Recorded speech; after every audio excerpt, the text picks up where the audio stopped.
ഈ വീഡിയോയിൽ ഞാൻ ഇവിടെ ഒരു വീഡിയോ ഷെയർ ചെയ്യാം. നിങ്ങളൊന്ന് ജസ്റ്റ് നോക്കുക, ഒബ്സർവ് ചെയ്യുക. ഇത് പാലസ്തീനു വേണ്ടിയിട്ടുള്ള പ്രൊട്ടസ്റ്റാണ്.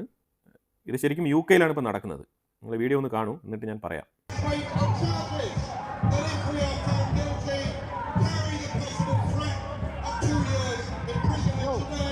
A police officer, cameraman is just here filming. Who's filming you?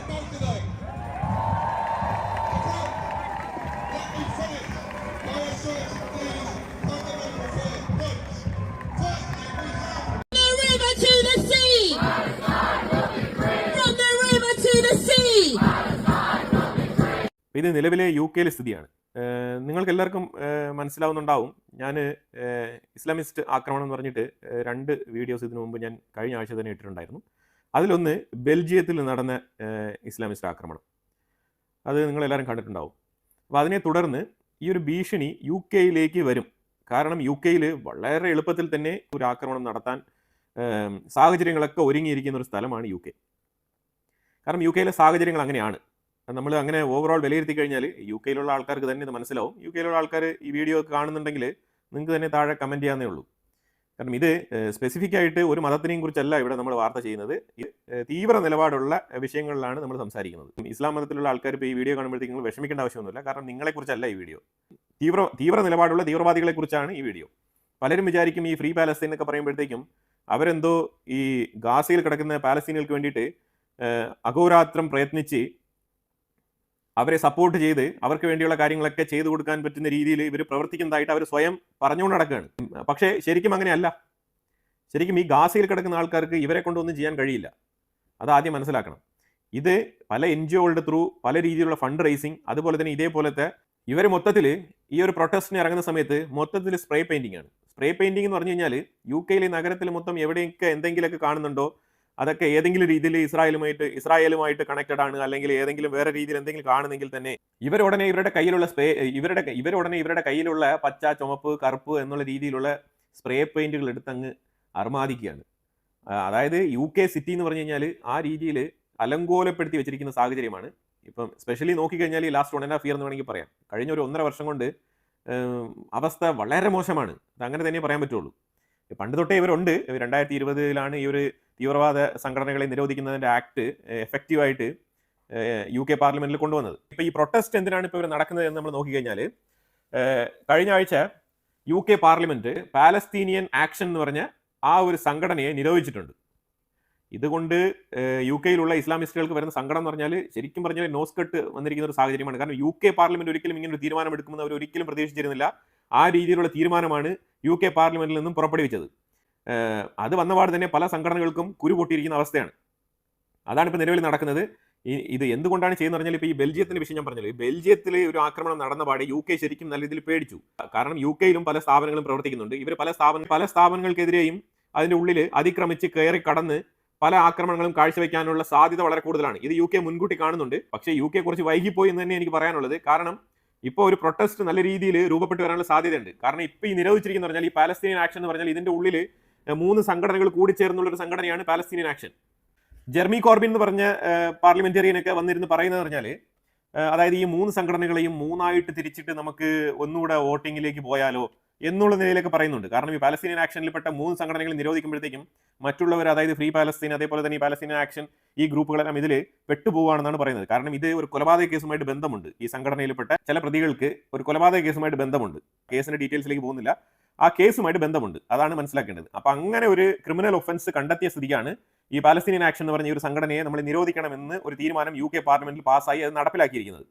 അപ്പോൾ അതിനെതിരെ 2 സ്വതന്ത്ര സ്ഥാനാർത്ഥികളായിട്ട് മത്സരിച്ച് വന്ന MP-മാർ അതിനെ എതിർത്ത് വോട്ട് ചെയ്തിട്ടുണ്ട്. അതുപോലെ തന്നെ ഗ്രീൻ പാർട്ടിയിൽപ്പെട്ട 4 MP-മാർ ഇതിനെതിരെ വോട്ട് ചെയ്തിട്ടുണ്ട്. അതായത് ഈ സംഘടനയെ നിരോധിക്കുന്നതിനെതിരെ. ടെററിസം ആക്ട് 2000 അമെൻമെന്റ് ഓർഡർ 2025 285 MP-മാർ ഇതിനെ അനുകൂലിച്ച് വോട്ട് ചെയ്തിട്ടുണ്ട്. 26 പേര് ഇതിനെതിരെ വോട്ട് ചെയ്തിട്ടുണ്ട്. ആ 26 പേര് ഇതിനെതിരെ വോട്ട് ചെയ്തതിൽ ചില നിർണായകമായിട്ടുള്ള സെപ്പറേറ്റ് പാർട്ടിയിൽപ്പെട്ട ആൾക്കാരുടെ ആ സംഘടനയാണ് ഞാൻ എടുത്ത് പറഞ്ഞത് ഇവിടെ. അതിൽ ഇപ്പോൾ ജെർമി കോർബ് എന്ന് പറഞ്ഞത് ഈ 3 സംഘടനകളെയും 3ആയിട്ട് തിരിച്ചിട്ട് നമുക്ക് ഒന്നുകൂടെ വോട്ടിംഗ് ചെയ്യാമെന്നാണ് പറഞ്ഞത്. പക്ഷേ അതിന് സമ്മതിച്ചില്ല. ഹോം സെക്രട്ടറി അതിന് സമ്മതിച്ചില്ല. നല്ല രീതിയിലുള്ള മറുപടി തന്നെയാണ് എല്ലാവർക്കും കൊടുത്തത്. അതുപോലെ തന്നെ വീണ്ടും ഒരു ലേഡി സാറ സുൽത്താന. ഈ സാറ സുൽത്താന എന്ന് പറഞ്ഞാൽ സ്റ്റുഡൻസ് ആക്ടിവിസ്റ്റ് ആണ്. ഒരു MP ആയിട്ട് ആക്ട് ചെയ്യുന്ന രീതിയിൽ വന്ന് പാർലമെന്റിലൊക്കെ അവർ പാർട്ടിസിപ്പേറ്റ് ചെയ്യും. അപ്പോൾ ഈ സാറാ സുൽത്താൻ എന്താണ് പറയുന്നത് പറഞ്ഞാൽ ഈ പാലസ്തീനിയൻ ആക്ടിവിസ്റ്റ് ആയിട്ട് പ്രവർത്തിക്കുന്ന ആൾക്കാർ ഇതിനകത്ത് ബാധിക്കപ്പെടുന്നുണ്ട്. അതായത് അവർക്ക് ഫ്രീ ആയിട്ട് പ്രവർത്തിക്കാനുള്ള സ്വാതന്ത്ര്യം നഷ്ടപ്പെടുന്നു എന്നാണ് അവർ വാദിച്ചത്. പക്ഷേ അതൊന്നും ഇവിടെ മുഖവിലേക്ക് എടുത്തില്ല. കാരണം ഇവിടെ പണ്ട് തീവ്രവാദ സംഘടനകളെ നിരോധിക്കുമ്പോഴത്തേക്കും അൽഖ്വയ്ദയെ നിരോധിച്ച സമയത്ത് അതിനോടൊപ്പം ഉള്ള 20 സംഘടനകളെ ചേർത്താണ് നിരോധിച്ചത്. അപ്പോൾ അതുകൊണ്ട് തന്നെ ഇത് അങ്ങനെ വേർതിരിവൊന്നും ഉണ്ടാക്കാൻ പറ്റത്തില്ല. അതുപോലെ ഒരു രീതിയിലുള്ള തീവ്ര നിലപാടുള്ള റാഡിക്കലിസം ഒന്നും നമ്മൾ ഇവിടെ പ്രൊമോട്ട് ചെയ്യാൻ പറ്റത്തില്ല എന്നുള്ള നിലപാടിൽ UK പാർലമെന്റ് ഡെമോക്രസിയിൽ അടിയുറച്ച് തീരുമാനമെടുക്കുന്ന ഒരു രംഗമാണ് നമുക്ക് കാണാൻ കഴിഞ്ഞത്. അപ്പോൾ എന്തായാലും ഒരു രീതിയിലുള്ള വിട്ടുവീഴ്ചയ്ക്കും തയ്യാറല്ല UK പാർലമെന്റ്. അപ്പോൾ അതുകൊണ്ട് തന്നെ വരും ദിവസങ്ങളിൽ UKക്കുള്ളിൽ പ്രൊട്ടസ്റ്റ്, ഇപ്പം ഞാൻ കാണിച്ച ഈ ഒരു ലൈനപ്പ് ഇല്ല, ഇത്രയും നാളുമുള്ള ലൈനപ്പ് വളരെ ചെറിയ തോതിലാണെന്നുണ്ടെങ്കിൽ ഈ ഇപ്പം വരുന്ന പ്രൊട്ടസ്റ്റ് അതിഭീകരമായ രീതിയിലാണ് പ്രൊട്ടസ്റ്റുകൾ വരുന്നത്. അതായത് ഗാസയെക്കാളും കൂടുതൽ വേഗത്തിലാണ് പ്രൊട്ടസ്റ്റ് ഇപ്പം UKക്കുള്ളിൽ നടക്കുന്നത്. ഇത് ഏത് രീതിയിൽ മാറി തീരുമെന്ന് നമുക്കൊന്നും പറയാൻ പറ്റത്തില്ല. പക്ഷേ എന്തായാലും കീർ സ്റ്റാർമറിനെ ഈ ഒരു തീരുമാനത്തിൽ നമ്മൾ അഭിനന്ദിച്ചേ പറ്റൂ. അതായത് ഇത് വയലേറ്റ് ചെയ്ത് കഴിഞ്ഞാൽ ഈ സംഘടനകൾ ഇനി എവിടെയെങ്കിലും ഇതിന്റെ ഫ്ലാഗും കാര്യങ്ങളുമായിട്ടൊക്കെ ഇനി എവിടെയെങ്കിലും പുറത്ത് കണ്ടു കഴിഞ്ഞാൽ 14 വർഷത്തേക്ക് ജയിൽ ശിക്ഷ കിട്ടാവുന്ന തരത്തിലുള്ള കുറ്റകൃത്യമാണ്. അതായത് ഈ പാലസ്തീനിയൻ ആക്ഷൻ എന്ന് പറഞ്ഞ ഈ ഒരു സംഘടനയുമായിട്ട് ബന്ധപ്പെട്ട് പ്രവർത്തിച്ചു കഴിഞ്ഞാൽ UKയിൽ അതാണ് UK ഗവൺമെന്റ് നിലവിൽ പുറത്തിറക്കിയിരിക്കുന്ന ടെററിസം അമെൻമെന്റ് ആക്ട്. അതിനോടൊപ്പം തന്നെ UK ഗവൺമെന്റ് കുറച്ച് വിഷയങ്ങളും കൂടി അവർ കണ്ടെത്തിയിട്ടുണ്ട്. അതിലൊന്നാണ് ഫണ്ട് റൈസിങ്. ഈ 3 സംഘടനകളും വിവിധ തരത്തിലാണ് ഫണ്ട് റൈസിങ് നടത്തുന്നത്. ഓരോ മാസങ്ങളിലും ഇവർ കളക്ട് ചെയ്യുന്ന ഫണ്ട്, ലാസ്റ്റ് മന്ത് ഇവർ കളക്ട് ചെയ്ത ഫണ്ട് എന്ന് പറഞ്ഞു കഴിഞ്ഞാൽ 79,000 പൗണ്ട് ഒരു സംഘടന, പിന്നെ ഒരെണ്ണം $107,000. അതുകൂടാതെ സെപ്പറേറ്റ് ആയിട്ട് 1,00,000 പൗണ്ട് വേറെ കളക്ട് ചെയ്തിട്ടുണ്ട്. പിന്നെ ഒരു സംഘടന $140,000. ഇതെല്ലാം തന്നെ ഇവർ ഓൺലൈൻ ഫണ്ട് റൈസിംഗ് ആണ് ഇവർ ചെയ്യുന്നത്.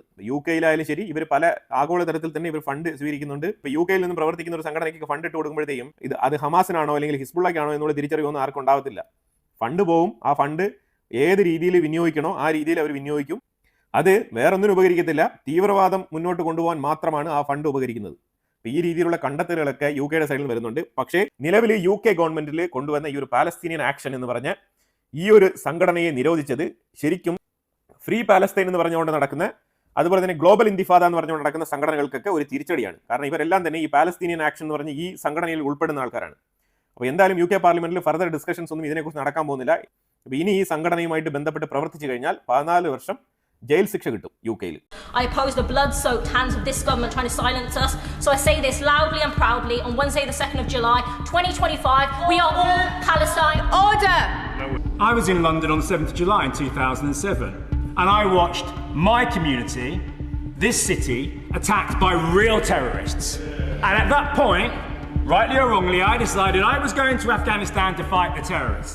And I went because I love this country and I love our democracy and I want to see it protected. I think today's prescription order against Palestine Action undermines that. And I wish my government wouldn't do it. And it's inexplicable that Palestine Action has been linked to groups such as the Maniacs murder cult, cynical and calculated move by the government. I want to know if this order goes through and I go out there to the demonstration that's mobilising at the moment to say I'm opposed to this, will I be prosecuted? Thank you, Madam Deputy Speaker. I beg to move that the Terrorism Act 2000 Prescribed Organisations Amendment Order of 2025, which was laid before the House on the 30th of June, be approved. I'm grateful to the House for its consideration of this draft order, which will see 3 distinct groups prescribed. They are Maniacs Murder Cult, Palestine Action and the Russian Imperial Movement. I think the question that many of us want to put to him is, why has he linked these 3 organisations together? He clearly has made a judgment on each of the 3 organisations independently of each other. And I think it would be fair, and I'm sure many outside would think it would be fair, if we were taking individual votes on the 3. Because many of us are very concerned about the issue facing Palestine Action, and that is the issue that we wish to address in the debate here today. He will recall, I'm sure, that when he's voted against prescribing a number of organisations previously, including Al-Qaeda in 2001, that particular motion was bundled along with 20 other militant organisations. So there is clear precedent for doing this. 21 years ago, a human rights barrister stood in court and defended an activist who broke into RAF Fairford trying to disable a bomber to prevent war crimes in Iraq. That case became a landmark in lawful, non-violent direct action against an illegal war. We have to understand that no campaign will be safe tomorrow. We also have to recognise that this will go down as a dark day in our country's history and one that will be remembered. People will ask, which side were you on? And I stand with the millions of people that oppose genocide because I am one of them. I oppose the blood-soaked hands of this government trying to silence us. So I say this loudly and proudly on Wednesday the 2nd of July, 2025, we are all Palestine. Order! No, we're not. No, we're not. Sir Ian Douglas-Smith. Madam Deputy Speaker, the attack at Rise Norton on the 20th of June has, quite understandably, provoked shock and anger in this House and across the country. But the reality is that this was just the latest episode in Palestine Action's long history of harmful activity. Palestine Action has orchestrated a nationwide campaign of property damage featuring attacks that have resulted in serious damage to property and crossed the threshold from direct criminal action into terrorism. And I hope that goes some way to responding to the point that my honourable friend made just a moment ago. Palestine Action members have used violence against people responding at the scene of attacks. For their roles in coordinated attacks, members of the organisation have been charged with serious offences, including violent disorder, grievous bodily harm with intent, and aggravated burglary, which is an offence involving a weapon. ബന്ധപ്പെട്ട അഭിപ്രായങ്ങൾ comment ബോക്സിൽ രേഖപ്പെടുത്തുക. കൂടുതൽ വിഷയങ്ങളുമായിട്ട് അടുത്ത വീഡിയോയിൽ വരാം. Thank you so much.